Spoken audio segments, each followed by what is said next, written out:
കടുത്ത വേനൽ ചൂടിലും സംസ്ഥാനത്ത് തെരഞ്ഞെടുപ്പ് പ്രചാരണം തിളയ്ക്കുന്നു. ഇ പി ജയരാജനും രാജീവ് ചന്ദ്രശേഖറും ബിസിനസ് പങ്കാളികളെന്ന ആരോപണം വിടാതെ UDF.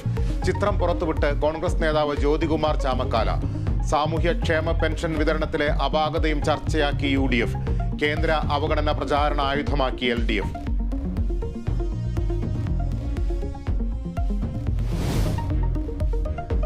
കോഴിക്കോട് മെഡിക്കൽ കോളേജിലെ മരുന്ന് പ്രതിസന്ധിക്ക് പരിഹാരമായില്ല. വിതരണക്കാരുമായി മെഡിക്കൽ കോളേജ് സൂപ്രണ്ടിന്റെ ചർച്ച ഇന്ന്. കുടിശ്ശിക നൽകാതെ പിന്നോട്ടില്ലെന്ന് മരുന്ന് വിതരണക്കാർ.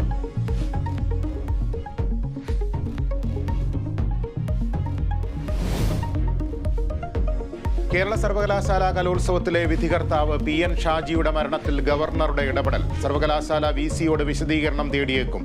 സത്യസന്ധമായ അന്വേഷണം ആവശ്യപ്പെട്ട് ഗവർണർക്ക് ബന്ധുക്കളുടെ പരാതി.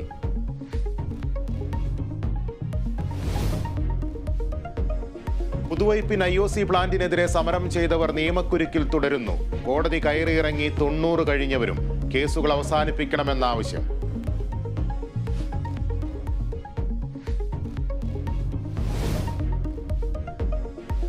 ചാവക്കാട് നഗരത്തിൽ വൻ തീപിടുത്തം. 3 കടകൾ കത്തി നശിച്ചു.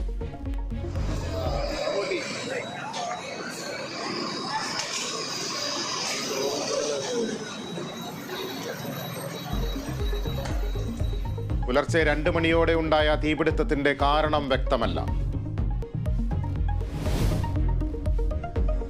വനിതാ പ്രീമിയർ ലീഗിൽ റോയൽ ചലഞ്ചേഴ്സിന് ആദ്യ കിരീടം. ഡൽഹി ക്യാപിറ്റൽസിനെ തോൽപ്പിച്ചത് 8 വിക്കറ്റിന്.